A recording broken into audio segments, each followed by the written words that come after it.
আস্তে আস্তে আমি এগোতে লাগলাম।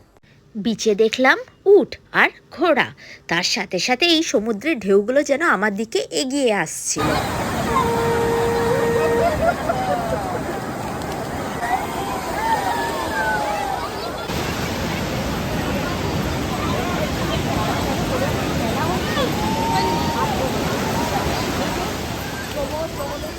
তারপর আমি সাহস জোগাড় করে আস্তে আস্তে সমুদ্রের দিকে এগোতে লাগলাম।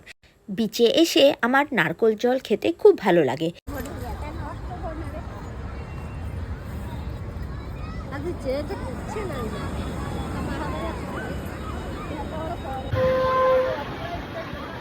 পুরীর বিচেতে পাওয়া যায় অনেক শঙ্খ, আমি এর আগেও অনেক কিনে নিয়ে গেছি। তারপর এই উটগুলোকে দেখে বেশ মজা লাগছিল। এবার পেয়ে গেছে আমার খিদে, তো তাই ভাবছিলাম কি খাই। লাস্টে ভাত তরকারি খাওয়ার পর হোটেলটা দেখলাম বেশ রাজা রাজাদের মতন দেখতে ছিল। চারদিকে এখানে পাবে ট্রাভেল এজেন্সিজ। পুরী আসা মানে হচ্ছেই খাওয়া খাজা, আর খাজা না খেলে কি হয়, তাই আমিও খেয়ে নিলাম ঝটপট কিছু খাজা। এরপরে দেখতে পেলাম কত ঠাকুরের মন্দির, চারদিকে খাজা আর ঠাকুরের মন্দির। এই দোকানটায় পাবে আপনি নানা রকমের গলায় পরার তুলসীর মালা।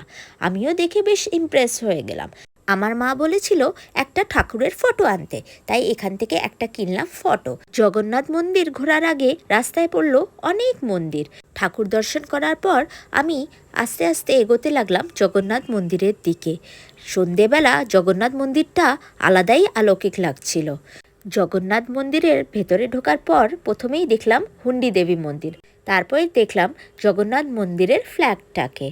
রাত্রিবেলাও জগন্নাথ মন্দিরে ছিল ভীষণ ভিড়। যখন ছোটবেলায় এসেছিলাম তখন এত ভিড় ছিল না, এবারে এসে দেখছি যেন কত ভিড়, আর কত ব্যারিয়ার লাগিয়ে দিয়েছে কি আপনাকে দূর থেকেই ঠাকুর দেখতে হবে। ভেতরে ঢোকার জন্য হচ্ছে 4টে গেট, আর ভেতরে যাওয়ার জন্য একটা বিশাল লাইন, যেটাকে পার করতে গেলে আপনার অনেকক্ষণ সময়